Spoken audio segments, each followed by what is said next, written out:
আজি আপোনালোকৰ লগত মই অন্য এটা খবৰ শ্বেয়াৰ কৰিম। বিশেষকৈ আজি খবৰ আছে সদৌ অসম সন্মিলিত টিউটৰ মঞ্চৰ এটা গুৰুত্বপূৰ্ণ খবৰ আপোনালোকৰ লগত শ্বেয়াৰ কৰিম। আপোনালোকে স্কিপ নকৰি সকলোৱে আমাৰ ভিডিঅ'টো চাই থাকিব আৰু এতিয়ালৈকে যদি আমাৰ চেনেলটো ছাবস্ক্ৰাইব কৰে কাইলৈ ছাবস্ক্ৰাইব কৰি দিব আৰু প্ৰতিজন টিউটৰবোৰে যাতে নেকি এইখিনি খবৰ পায় আপোনালোকে শ্বেয়াৰ কৰি দিব। আৰু নিশ্চয় আপোনালোকে স্ক্ৰীনত প্ৰত্যক্ষ কৰিছে যে সদৌ অসম সন্মিলিত টিউটৰ মঞ্চৰ এটা গুৰুত্বপূৰ্ণ স্মাৰক পত্ৰ আৰু সেইখন 22/1/2025 তাৰিখে এইখন স্মাৰক পত্ৰ তেখেতসকলে পাব্লিছ কৰিছিলে। আৰু ইয়াত তেখেতসকলে কৈছে যে প্ৰতি মাননীয় জনস্বাস্থ্য আৰু অভিযান্ত্ৰিক আৰু গৃহ নিৰ্মাণ আৰু নগৰ পৰিক্ৰম বিভাগৰ মন্ত্ৰী মহোদয় সমীপেকো অসম চৰকাৰ দিছপুৰ গুৱাহাটী 6 বিষয় টিউটৰসকলৰ সমস্যা সমাধানৰ বাবে আবেদন। নিশ্চয়কৈ আমাৰ প্ৰতিগৰাকী টিউটৰ ছাৰ বাইদেউসকলে হয়তো অলৰেডি গম পায় যে অসমৰ মাননীয় মুখ্যমন্ত্ৰী গৰাকীয়ে বেঞ্চাৰ শিক্ষা অনুষ্ঠানবিলাকৰ প্ৰাদেশিকৰণ কৰিবৰ কাৰণে বা সেই বেঞ্চাৰ শিক্ষাৰ লগত জড়িত শিক্ষক কৰ্মচাৰীসকলৰ পদ প্ৰভিঞ্চিয়েলাইজ কৰিবৰ কাৰণে এখন উপসমিতি গঠন কৰি দিয়া হৈছে। আৰু সেই উপসমিতিৰ বিষয়ববীয়াসকলক লগ কৰি সদৌ অসম সন্মিলিত টিউটৰ মঞ্চৰ বিষয়ববীয়াসকলে আমাৰ টিউটৰ শিক্ষকৰ সমস্যাখিনিও যাতে নেকি সেই উপসমিতিৰ জৰিয়তে যেন সমাধা কৰিব পাৰে নেকি সেই বিষয়ে তেখেতসকলে চিন্তা চৰ্চা কৰি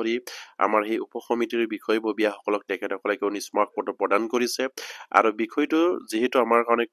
গুৰুত্বপূৰ্ণ কাৰণ এই উপসমিতিৰ দ্বাৰাই এখন বেঞ্চাৰ শিক্ষা অনুষ্ঠান এতিয়া প্ৰভিঞ্চিয়েলাইজ কৰিবলৈ গৈ আছে বা বেঞ্চাৰ শিক্ষা অনুষ্ঠানবিলাকৰ যিখিনি প্ৰাদেশিকৰণ আইন 2017 আৰু 2018 চনৰ যিখিনি প্ৰাদেশিকৰণ আইন সেইখিনি হয়তো দ্বাৰা উপদ্বাৰা সংশোধনী কৰিবলৈ গৈ আছে। আৰু সেয়ে তেখেতসকলে সদৌ অসম সন্মিলিত টিউটৰ মঞ্চৰ ফালৰ পৰাও আমাৰ টিউটৰ শিক্ষকসকলৰ কাৰণে যিহেতু আমাৰ 2017 আৰু 2018 চনৰ যিখিনি প্ৰাদেশিকৰণ আইন তাত যিবিলাক দফা উল্লেখ কৰা হৈছে টিউটৰ সমস্যাক লৈ আমাৰ পদ প্ৰভিঞ্চিয়েলাইজৰ ক্ষেত্ৰত আমাৰ যিখিনি সমস্যা বা এজন শিক্ষকৰ যিখিনি ক্ৰাইটেৰিয়া বা টিউটৰসকলৰ যিখিনি ক্ৰাইটেৰিয়া এই সমস্যাখিনিক লৈ যিখিনি সমস্যা তাত সৃষ্টি কৰি ৰাখিছে সেই সমস্যাবিলাক সংশোধনীলৈ আনিব পাৰে নেকি বা সেই সমস্যাবিলাক যদি সংশোধনীলৈ আনে তেনেহলে নিশ্চয়কৈ আমাৰ টিউটৰ শিক্ষকৰ সমস্যাখিনি নাইকিয়া হ'ব। আৰু সেইবাবে তেখেতসকলে এই উপসমিতিৰ বিষয়ববীয়াসকলক লগ কৰি আমাৰ সমস্যাখিনি সমাধা কৰি দিবৰ কাৰণে এখন গুৰুত্বপূৰ্ণভাৱে এখন স্মাৰক পত্ৰ প্ৰদান কৰিছে। আৰু ইয়াত কৈছে ইয়াৰ পাছত সন্মানীয় মহোদয় শ্ৰদ্ধা সহকাৰে আমি অসমৰ টিউটৰ শিক্ষকৰ তৰফৰ পৰা মহোদয়লৈ ভোগালী বিহুৰ ওলগ আৰু আন্তৰিক শুভেচ্ছা জনাইছো। নিবেদন এয়ে যে টিউটৰসকলে অসমৰ শৈক্ষিক বৃদ্ধি সুদৃঢ়ীকৰণত এক গুৰুত্বপূৰ্ণ ভূমিকা পালন কৰি আহিছে, কিন্তু পৰিশ্ৰমিক যত স্বীকৃতি আৰু ন্যায্যৰ অধিকাৰৰ ক্ষেত্ৰত বঞ্চনা আৰু বৈষম্যৰ সন্মুখীন হৈছো। আৰু সেই বিষয়সমূহ অসমৰ শিক্ষা ব্যৱস্থাৰ মান বৃদ্ধি কৰাৰ ক্ষেত্ৰত এক অন্তৰায় স্বৰূপ বুলি ইয়াত উল্লেখ কৰিছে। যিহেতু আমাৰ টিউটৰ শিক্ষকৰ সমস্যাখিনি নিশ্চয়কৈ আমাৰ প্ৰতিগৰাকী টিউটৰ ছাৰ বাইদেউসকলে উপলব্ধি কৰি আহিছে। সেয়েহে সেই টিউটৰ শিক্ষকৰ সমস্যাখিনি সমাধা কৰিবৰ কাৰণে আমাৰ উপসমিতিৰ বিষয়ববীয়াসকলক লগ কৰি তেখেতসকলে এখন স্মাৰক পত্ৰ প্ৰদান কৰিছে। আৰু সেই স্মাৰক পত্ৰত গুৰুত্ব সহকাৰে আমাৰ টিউটৰ শিক্ষকৰ সমস্যাখিনি তেখেতসকলে বৰ্ণাই দিছে। আৰু ইয়াৰ পাছতে সেই স্মাৰক পত্ৰখনত আৰু কি কি দাবী উত্থাপন কৰিছে এইখিনি ইয়াত উল্লেখ কৰিছে। সেয়েহে আমি নিম্নলিখিত দাবীসমূহ আপোনাৰ সদাশয় বিবেচনা আৰু ন্যায়োচিত পদক্ষেপৰ বাবে উপস্থাপন কৰিছো। 1 নম্বৰ দাবীটো হৈছে টিউটৰসকলক শিক্ষক ৰূপে উন্নতিকৰণ কৰি মৰ্যাদা নিশ্চিত কৰক। আমাৰ টিউটৰসকলক পূৰ্ণ পৰ্যায়ৰ শিক্ষক হিচাপে আপোনাৰ উন্নতিকৰণ কৰি তেখেতসকলৰ যিখিনি মৰ্যাদা সেইখিনি নিশ্চিত কৰিবৰ কাৰণে দাবী উত্থাপন কৰিছে। আৰু কিয়নো কাৰণ টিউটৰসকলেও শিক্ষকৰ ক্ষেত্ৰত শিক্ষাৰ ক্ষেত্ৰত শিক্ষকসকলৰ সমানেই দায়িত্ব পালন কৰি আহিছে, অথচ চৰকাৰী বিভাগীয় নীতিত টিউটৰৰ মৰ্যাদা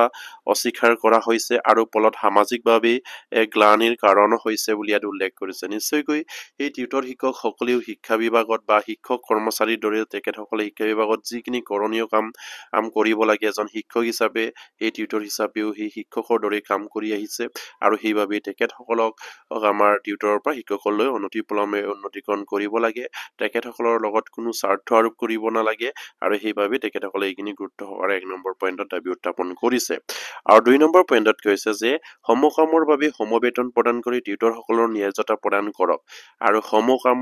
সমবেতন প্ৰদান কৰিব লাগে। যিহেতু এজন ৰেগুলাৰ শিক্ষকে যি ধৰণে এখন স্কুলত নিয়োজিত হৈ আছে দিনটোৰ গোটেই কৰ্মৰাজিক লৈ, ঠিক তেনেদৰেই আমাৰ সেই টিউটৰ শিক্ষকসকলেও এজন ৰেগুলাৰৰ দৰে এই স্কুলখনত তেখেতসকলেও দিনটোৰ কৰ্মৰাজি প্ৰস্তুত কৰি তাত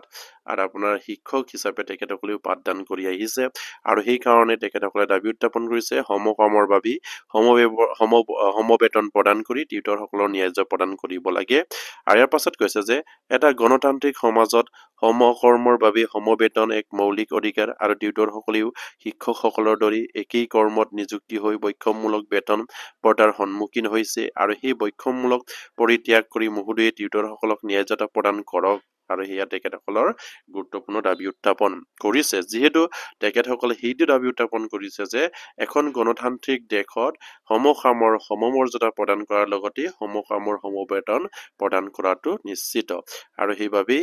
তেখেতসকলে টিউটৰসকলক সমকামৰ সমবেতন প্ৰদান কৰিবৰ কাৰণে 2 নম্বৰত গুৰুত্ব সহকাৰে তেখেতসকলে দাবী উত্থাপন কৰিছে আৰু 3 নম্বৰত কৈছে যে অৱসৰপ্ৰাপ্ত বা মৃত্যু হোৱা টিউটৰসকলৰ পৰিয়াললৈ 10 লাখ টকাৰ গ্ৰেজুইটি প্ৰদান কৰক আৰু যিসকল আমাৰ টিউটৰ ছাৰ বাইদেউসকলে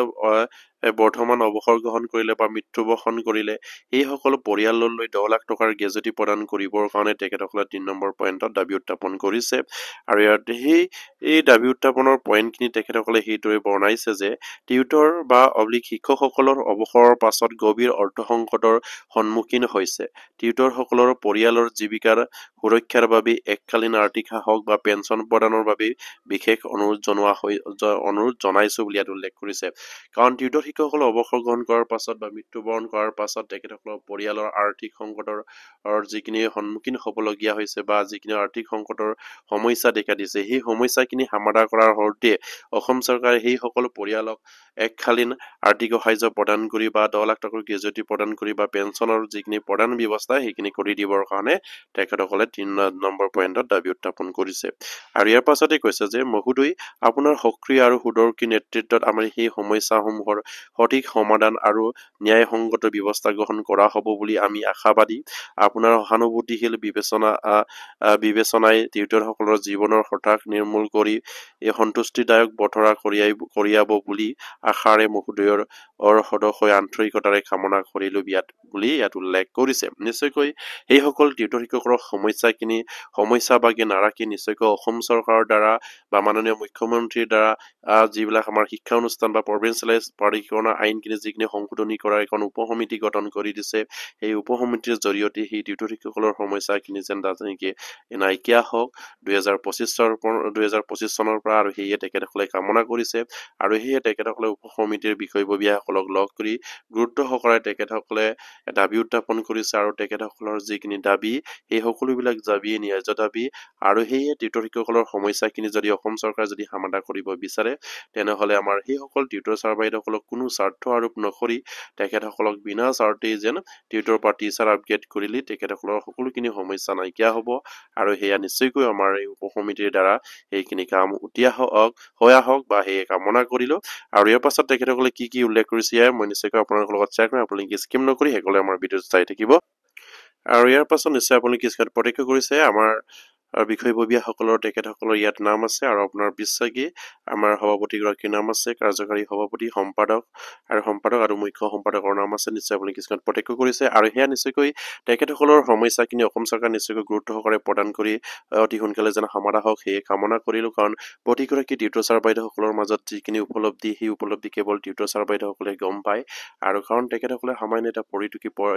এই গ্ৰহণ কৰি তেখেতসকলে দিনটোত এখন বিদ্যালয়ত এজন ৰেগুলাৰ টিচাৰে যি ধৰণে কৰ্ম কৰে ঠিক তেনেকৈ তেখেতসকলে কৰ্মত নিয়োজিত হৈ আছে আৰু সেইসকল টিউটৰসকলক সামান্য এটা পৰিটুকি প্ৰদান কৰি তেখেতসকলৰ পৰিয়ালৰ যিখিনি আৰ্থিক সংকটৰ অসুবিধা আহি পৰিছে সেয়া কেৱল টিউটৰ ছাৰ বাইদেউসকলে উপলব্ধি কৰিব পাৰে আৰু সেয়া নিশ্চয়কৈ আমাৰ সেই উপসমিতিৰ জৰিয়তে আমাৰ সেই টিউটৰ শিক্ষকসকলৰ সমস্যাটো যেন যাতে নেকি অতি সোনকালে সমাধা হওক সেয়ে কামনা কৰিলো কাৰণ 2017 আৰু 18 চনৰ যিখিনি প্ৰাদেশিকৰণ আইন তাত যিখিনি উপধাৰা আমাৰ টিউটৰ ছাৰ বাইদেউসকলক কোৱালিফিকেশ্যনক লৈ তাত যিখিনি উপধাৰা সংযোগ কৰি ৰাখিছে সেই যদি দ্বাৰা উপধাৰাবিলাক যদি পূৰ্ণাংগভাৱে যদি সংশোধনী লৈ আনে তেনেহলে সেইসকল টিউটৰ ছাৰ বাইদেউসকলৰ সেই যিখিনি ক্ৰাইটেৰিয়াত